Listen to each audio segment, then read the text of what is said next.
What is up, you guys? It is your boy, Brent Biggers here, and welcome to another video. And today's video, I wanted to talk about, the East grades. The East grades, or the final grades I have yet to talk about on this channel. And then we're gonna probably dive into, I guess, so far, the expected underdogs. And then you have probably the people that are just going to be overrated heading into the season. But before we get into the video, I'm going to do something a little different. Obviously, like and subscribe if you're new. Preferably subscribe if you're new. Like also is very appreciated for anybody. But we're going to do something a little different to start the video. We're going to put goals for videos. So not like in terms of likes, just in terms of views. So we're gonna start off with something pretty simple, and I'm pretty sure you boys can probably get, and that's 5 views. Yes, I'm saying starting off with a pretty small minimum, and every time we beat it, we're gonna go up. And then when we start to slow down, I decrease it, and then stuff like maybe me not uploading so much will happen. So yeah, you don't want that to happen, don't you? But anyway, that said, let's get into the video. So let's start off with the NFC East. Boy, oh boy, can't wait to talk about this division. Starting off with the Commanders. Very interesting expectations this year. I think on one hand, some people could say this was arguably a playoff team heading into the season, but on the other hand, you can also say this was going to be one of the worst teams in the league, which they were.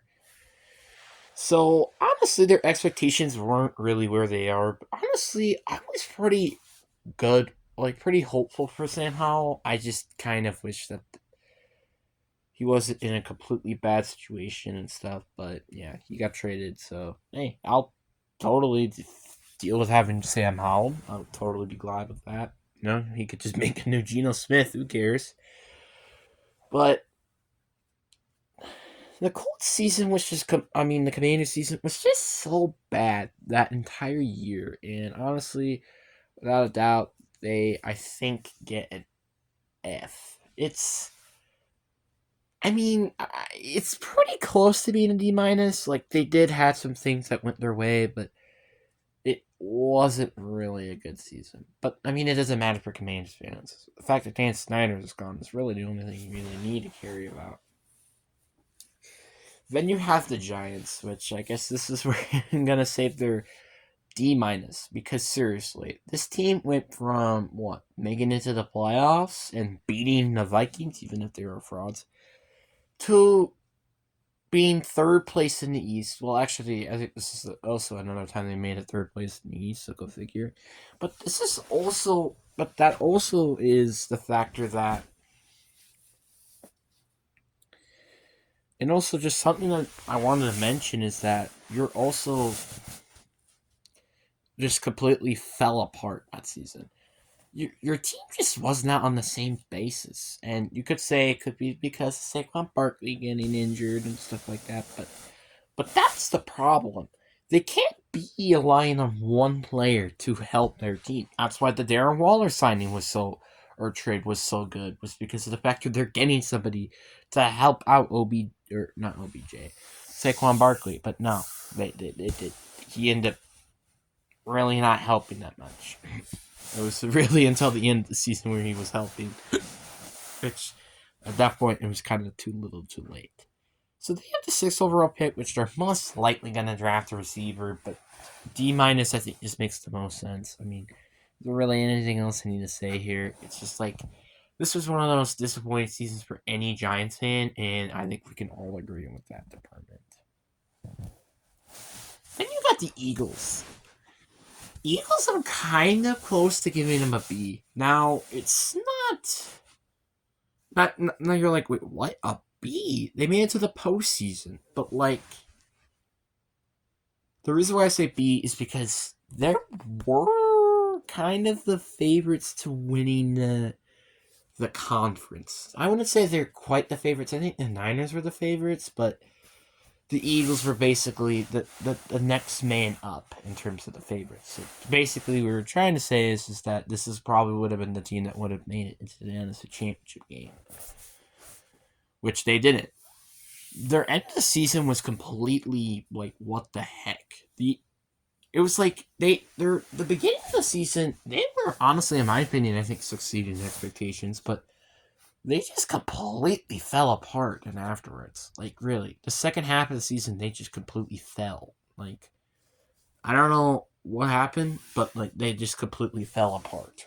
Where they got destroyed by the Niners, the Cowboys, lost to teams like the Cardinals and the Giants, and then also getting destroyed by the Bucks in the wild card round. So it's just like it makes sense for them to get a B, even a B minus, you could say. But B, I think this makes most sense because you did at least make it to the postseason, and you had a pretty good record if you're putting that into account. So I think that's a pretty fair, to say the least. But then you got the Dallas Cowboys. Every year they do this. They went 12-5 again and lose to the playoffs immediately. I don't really know how to rate this team. Like, really. I really don't. So I'm just gonna give them as well a B because, like, I don't really see why they don't deserve anything higher. Like, yeah, they were the number 2 seed and they were very close to getting the number 1 seed, but, like, here's the thing. They got also still lucky this season. Like, some of the games, they got very lucky. Like, the Eagles, them collapsing, they wouldn't won the division then. And also you had that lucky stupid call by the refs in the Lions game, which that would have made you go to the 3rd seed if that didn't happen, which that means you would have probably gone against the Rams, which again you could have won, but you get the point. Like, it's just like they got so lucky this season with so many ways, and it's kind of ridiculous how lucky they were.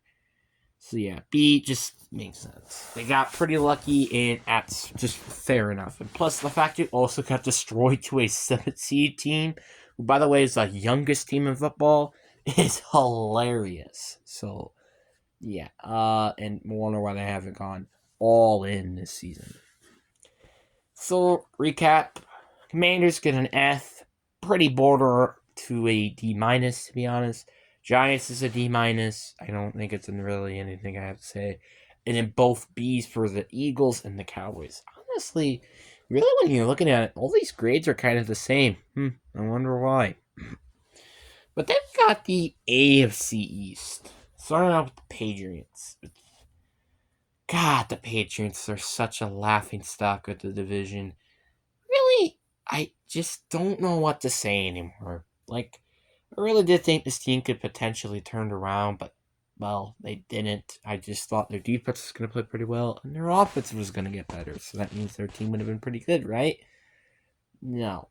They ended up being one of the worst teams in football, and they're most likely going to be drafting a quarterback, which I think was not the right decision. So, the Patriots, do I give them an F or a D minus? It's kind of tough because, like, you can kind of see why with the receiving core not getting better. Like, I do think Jacoby Myers is better than Juju Smith before the season, so you can see that. And plus, a lot of people weren't really thinking this team was going to be good this year, so I would say probably a D minus.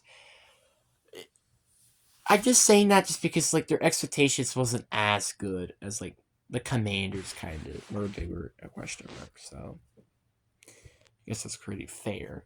Then you got the New York Jets. Honestly, people are going to hate me for this, but I'm honestly going to give them, like, a C. Or a C minus, I guess. Kind of just because of the factor that the reason why I feel like C just makes the most sense here is because, well, Aaron Rodgers was hurt, so you couldn't even had what was your biggest addition this all season, and you were not doing good this season, which was due to, well, having poor QB play, which has been an issue with this team for a while now. Honestly, though, I feel pretty bad for the Jets. I hope that Aaron Rodgers does stay healthy and actually make this team look like a Super Bowl contender, which is what this team will probably be if Aaron Rodgers can just learn to stay healthy. But it's just like it's so interesting to see what's gonna happen this season with this team. So far, I'll give it a C. But I can tell you this much: the Aaron Rodgers trade is not going well for them. I'll tell you that much. The Miami Dolphins. This team is so hard to rank because they had another late season collapse and then they lost to the Chiefs, which, may I add you, were very lucky, in my opinion, to make it to a Super Bowl and win. Like, I think they were lucky to win the Super Bowl because the Niners were not as good as they were in the regular season, in my opinion. The playoffs, Ravens just had poor coaching. Bills was the, well, also rest was in that as well. Bills because of the missed field goal. Dolphins because they're playing in negative 30-degree weather. So you kind of get the point. They got pretty lucky this entire season. So I don't know how to consider this team. Like the Dolphins, sure, they did lose to the Super Bowl champs, which, yeah, it makes sense. But in the wild card, it's not a good look. But I will give them a bit of a benefit of the doubt. They did get rattled by injuries. They also were playing in native 30-degree weather when they're in Miami, so go freaking figure. But a lot of these are just starting to become poor excuses for this team. So honestly, I gotta give them a B minus. Like the reason why I have to give them is a B minus is because this is the same crap that they've been going through this boat every single freaking year, and this is what happens. Things like this happen, and then they collapse, and they just have to learn to deal with it. And it sucks. Like, we've all thought that maybe when Tua were healthy, this could have been a Super Bowl contending team, but guess what? That did not happen. Then you got, finally, the Buffalo Bills. People weren't as high as they were a couple years back, but they still had a lot of high expectations. They did not start well during the middle of the year, but the end of the year they definitely did turn it around. And honestly, if they made the PAT, they would have probably made it to the AFC Championship game, and who knows, maybe they would have won a Super Bowl. So I'm just saying. So honestly, I give them an A minus here. Like, the reason why I rate them probably the best out of all of them is because they actually tried and stuff. And honestly, they should have won against the Chiefs, or just at least made it to overtime at least. You know, it's just like things like this that just I feel like make them have the best reason why they should actually have this type of a grade. Plus, they did technically beat them in the AFC division, well, the regular season, so it also makes sense for that to make sense as well. So, yeah. I just have to admit that it really does suck to see the Bills completely tearing down their roster, and it really does stink. And it's probably going to be most likely them to not make it into the postseason, so it does really stink. But let's recap: Patriots get a D minus, Jets get a C, Miami with a B minus, and then Bills with A minus. But what do you guys think of this video? Hope you guys enjoy. Peace.